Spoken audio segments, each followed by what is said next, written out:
The last thing we're going to talk about today is something called the Columbian Exchange.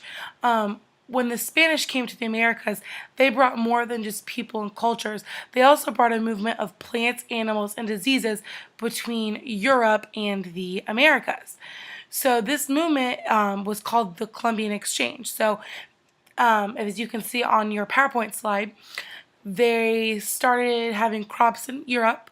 They shipped the crops over to North and South America, and then North and South America was producing their own crops, such as sugar cane, and they would ship that back to Africa and Europe. So there was a triangle of trade going on, and this helped the countries who had colonies in the Americas make more money because there was a lot more crops being produced. Another result of the Columbian Exchange was the transfer of germs from Europe to the Americas. When Europeans came to America, they brought with them germs that caused diseases such as smallpox, measles, and the flu.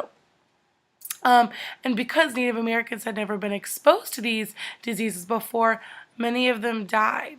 I think around 20 million Native Americans in Mexico died from these diseases. They died from diseases as well as not being treated right when they worked on the plantations. Other effects of the Columbian Exchange were positive. So there were some good things that came out of something called the Columbian Exchange. The Spanish brought many plants and animals to the Americas, such as cattle, pigs, and horses. These did not live in America before Europeans brought them over. I know it's hard to think of a world where cows and pigs weren't here, but that's how it was. They also brought crops such as grapes, onions, and wheat that was not grown here in America. Mainly what was grown here in America was corn.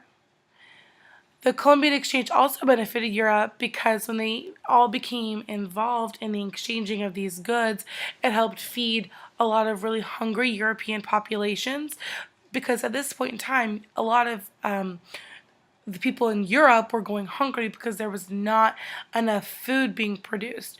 For example, potatoes became a very important food, and without them, Europe's population would not have grown as much as it did because they did not, at this point, have enough food to feed everybody. So using this Columbian Exchange to exchange goods back and forth, they really were able to help out Europe in a time that they were really, really struggling.